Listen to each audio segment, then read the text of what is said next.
Днешната подредба се нарича Гласът на приливите и в общи линии тя касае повече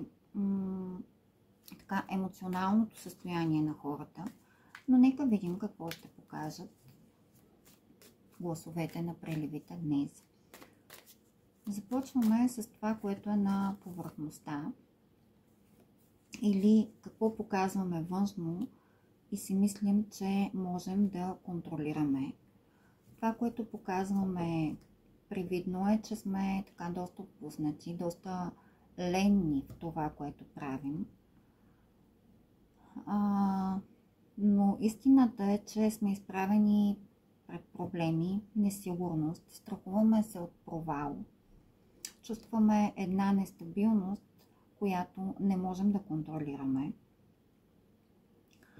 И бих казала, че дори усещаме една такава тъпота в мислите си, защото не знаем как да ги преборим.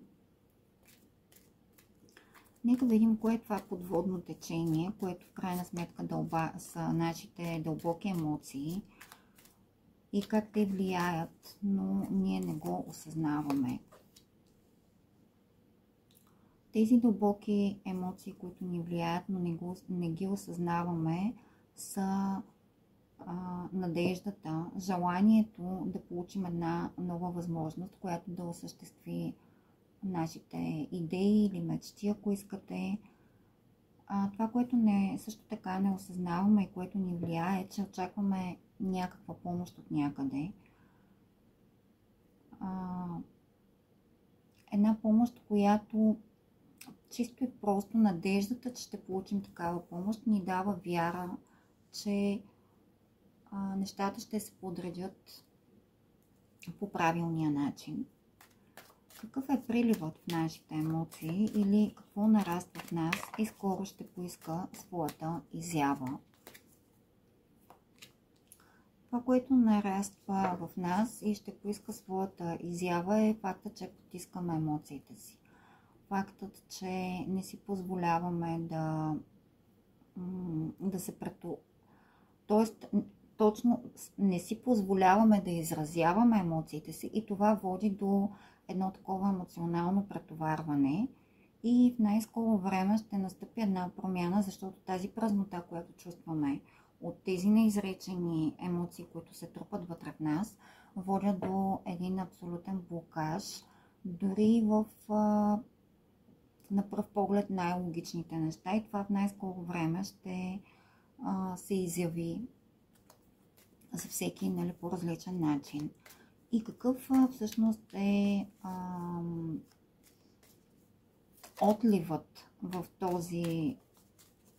този цикъл или какво е време да се оттегли, за да се успокоим и съответно да се чувстваме доста по-добре. Просто трябва да пуснем нещо да си отиде и това, което трябва да пуснем да си отиде, са съмненията, които изпитваме.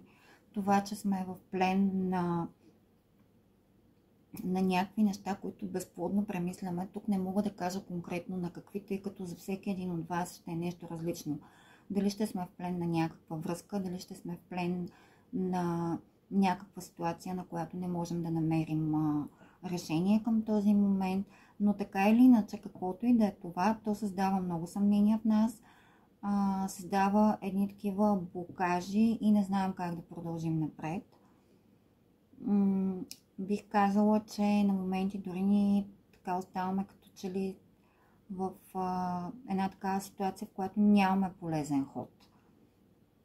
И цялото това нещо ние го премисляме, обаче истината е, че то няма решение, няма верен отговор.